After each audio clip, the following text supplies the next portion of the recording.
person. Well, whatever, you're fine. I killed a kid. It's not a unique insight, but sometimes when you say the unsayable thing, you realize it wasn't that unsayable. Sounds like the story of a hero to me. I would have been straight out of there. Serious, I would have been out of that water like a tabby cat out of a bath. Don't, man. Jokes often bring a new way of looking at things, and it seemed true and right that quite quickly that someone like Roman starts making jokes, and there's something terrible about that, but there's something liberating as well. I guess I'm just trying to say, like, who's the real victim here? I waited 3/4 of an hour for a gin and tonic.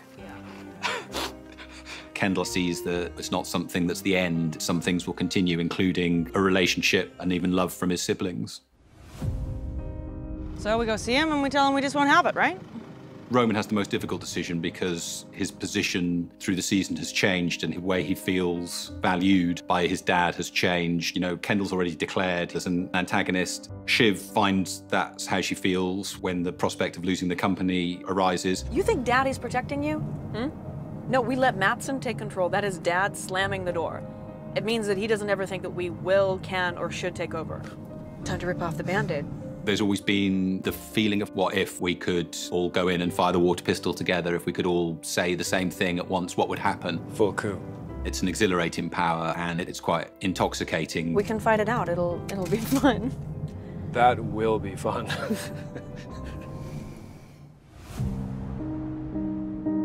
If I look at the arc of this season from the chaos at the end of episode 2. Fuck you, Plastic Jesus. You're a fucking twat. Save the planet, Ken. You're a fucking prick. And there we are, episode 9, and the siblings, however damaged, found their way back together for the first time really since their teenage years, I think.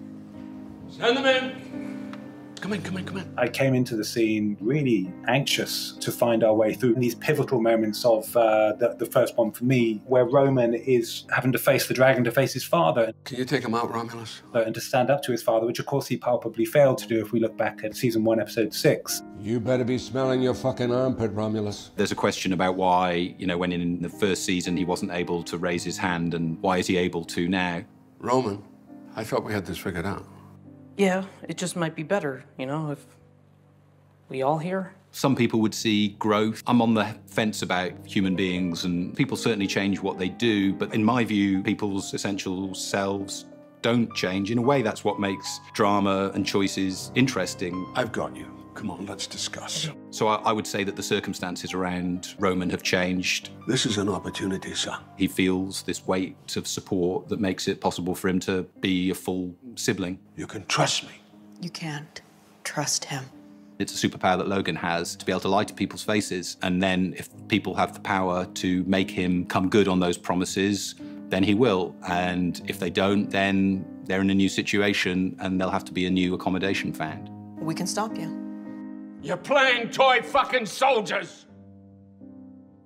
I have you beat. Do you want a deal with the devil? The implication is that Tom is the one who blew the whistle on the kids and enabled Logan to secure the deal which they could have stymied. Caroline, you're on. Tom's been on his way to making this kind of choice for a long time, unconsciously. What the fuck told him? Since Shiv's admission on their wedding night that she'd had an affair, since a few nights before that when she said that she doesn't love him. I think he does love her quite passionately, and she, after her own fashion, loves him. But there are a lot of caveats for both of them. If you're being generous to them, their relationship is very complicated. We're gonna force him out. Where do I fit in, Chef? Well, high up, Tom. I don't know. He's a realist and a romantic. It was one of the incredible kind of beautiful complications about Tom. So it was kind of inevitable at some point that he would put self before her. Other people who are in the family will always be a Roy, will always be in the newspapers, but Tom maybe has a certain cold calculation to make about what he needs to give if he's going to stay in that world. Hey. For a long time, I couldn't find the ending. And then we did a take where we gave Sarah's character time to process that a moment. You should have trusted me. And when Tom walked over and said, "You okay?" Okay. Despite that absolutely extraordinary betrayal, she put a game face on and said, "Yep." Yeah. And because it was such a perfect kind of Succession moment, that she would still somehow find the strength to put that kind of Teflon coat on and be in denial of that pain was so powerful to me that I knew we had the end of the season.